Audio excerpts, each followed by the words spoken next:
नमस्कार मित्रों। कार्तिक शुक्ला पंचमी 2080 18 नवंबर 2011 दोपहर के 2 सवा 2 बजे चाहते हैं। आज का मेरा ये दूसरा वीडियो है। मित्रों, पिछले सप्ताह या 8 दिन से मैं कोई वीडियो नहीं बना सका, इसलिए आज ऑफिस आया तो पता चला कि मेरे साथ जो सहयोगी काम करते हैं उनके पास मेरे वीडियो पर कुछ काम करने के लिए बचा ही नहीं है। दूसरी तरफ मेरे मन में ये बना ही हुआ है भाव कि मैं अपनी नई पुस्तक लिखना शुरू करूँगा। तो अभी जो आज मेरा दूसरा वीडियो है, कुछ और घटनाओं को मैं आपके सामने कहता हूँ, फिर उसकी चर्चा कर लूँगा। मित्रों, दिल्ली 14 तारीख को ही दिल्ली शकरपुर में भीषण आग लगी और उस आग के दृश्य टीवी पर देख करके दिल दहल जाता है। बहुत बड़ा नुकसान करके और बहुत परिश्रम पूर्वक, दिल्ली राजधानी है तो वहाँ आग बुझाने के सारे साधन भी हैं और उसको बुझाया जा सका। उसके बाद दोबारा भूल गए लोग उस आग को, कितना नुकसान करके गए, कितने मरे और कितनी संपत्ति का नुकसान हुआ, भूल गए, आगे बढ़ गए। मुजफ्फरनगर में कार हादसा हुआ, वो दिल्ली शाहदरा के 6 युवक तत्काल मरे। अब ये जो एंकर हैं उनका अनुमान था कि ज़रूर शराब पिए होंगे या किसी न किसी नशे में डूबे होंगे, तो भी तो कार का एक्सीडेंट कर दिया। और एक कार में दिल्ली में 6 लोग कैसे सवार हुए, इस बात पर किसी एंकर ने नहीं प्रश्न उठाया। 6 लोग कैसे आएंगे, एक सामने 3 पीछे 4, बस। अब हुआ ये हुआ कि 2 सामने और 4 पीछे, तो ड्राइवर उनमें से ही कोई रहा है। उन 6 में से एक ड्राइवर है, तो मैं उसको इंक्लूड कर लेता हूँ क्योंकि ड्राइवर के मरने की कोई खबर नहीं है। ड्राइवर होता तो भी पहले कूद जाता खिड़की से। उनमें से कोई ड्राइवर था पिया हुआ या नशे में, और 6 के 6 मर गए। 16 तारीख को इटावा में एक ट्रेन की 2 बोगियों में आग लगी। इतनी भयंकर आग कि सैकड़ों यात्री तत्काल मर गए। उस आग में झुलसकर छाती कांप जाती है मित्रों, ये कल्पना करके कि 200 यात्री जिंदा जल मरे। 200 यात्री जिंदा जल मरे, जीते जी जल जाना। ये कोई जौहर नहीं था, ये राजपूतों का जौहर नहीं था। जीते जी एक्सीडेंट में इटावा में ट्रेन में आग लगी और सैकड़ों यात्री 2 बोगियों के प्राण खो बैठे। मित्रों, ये सब दुर्घटनाएं जो हैं,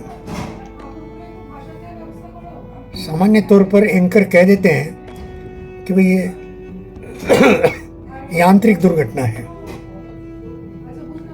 मित्रों, मैं ऐसा समझता हूं कि यंत्र हमेशा एक तो मानव के नीचे है, मानव द्वारा निर्मित है, इसलिए यंत्र मानव का सीधा नुकसान नहीं करते।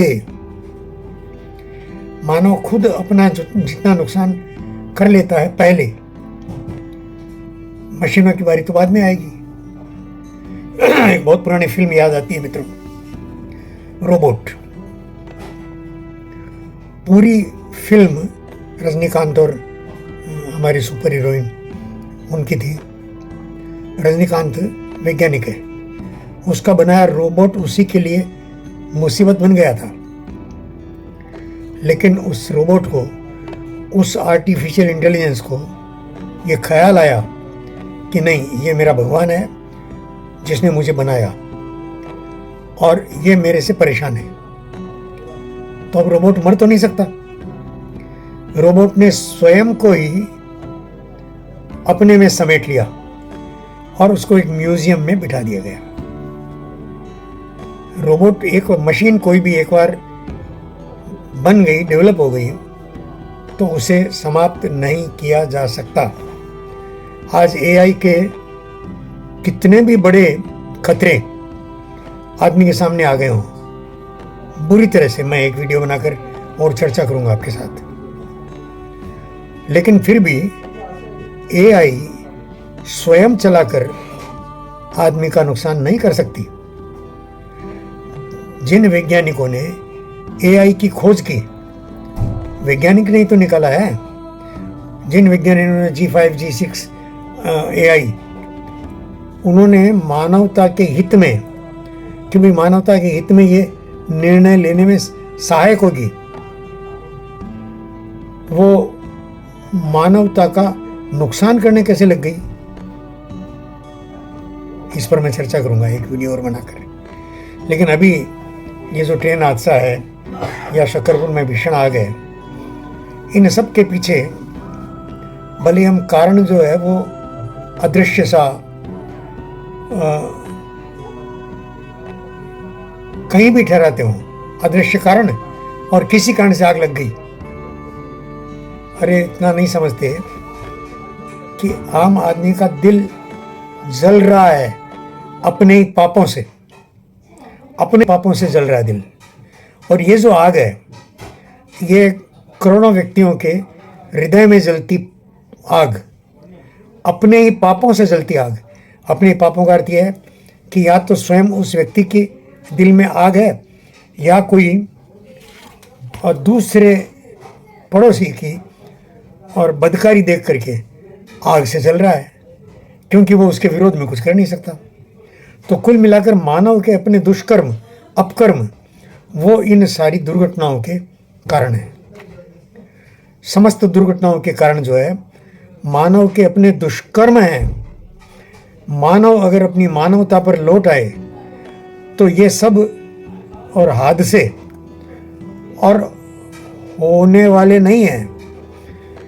भले ही आज के 20-30 साल पहले और संचार के इतने माध्यम न रहे होंगे, लेकिन तब भी मित्रों आप याद करके देख लीजिए, इतने भयंकर हादसे इतनी बड़ी संख्या में आपने देखे सुने नहीं होंगे। मैं जहाँ जहाँ रहा हूँ वहाँ भी आगजनी के हादसे न हुए हों ऐसा नहीं है। मैंने तो 2 युद्ध देखे हैं, भारत पाकिस्तान का, भारत चाइना का, ये युद्ध मैंने देखे हैं। और उन युद्धों में उड़ते गोले, मैंने रॉकेट से निकले रॉकेट, वो सब विनाश देखा है। तब भी वो विनाश भी इतना भयावह नहीं था। खेतों में आग लगती थी और वहीं किसान 10-12 किसान मिल करके और उस आग को पहले सीमित कर देते। जिस घास में या जिस बाड़ में आग लगती, उस बाड़ को दोनों तरफ से तोड़ करके कुछ किसान अलग कर देते, बाकी किसान अपनी जेइयों के बल पर बिना पानी के उस आग को बुझा देते। पानी इतनी दूर से कहाँ से लाएंगे? ये सारा कुछ मैंने देखा है। आपके ध्यान में भी कई सारी घटनाएं होगी। ये घटनाएं मानव के अपने प्रदूषित मन का दुष्परिणाम हम भोग रहे हैं मित्रों। इस बात को जितना जल्दी हम समझ लें उतना जल्दी हमारा कल्याण है। मैं बहुत खतरनाक भविष्य देखता हूँ। बिना एआई की चर्चा किए भी एआई की चर्चा अगले वीडियो में करता हूँ। नमस्कार।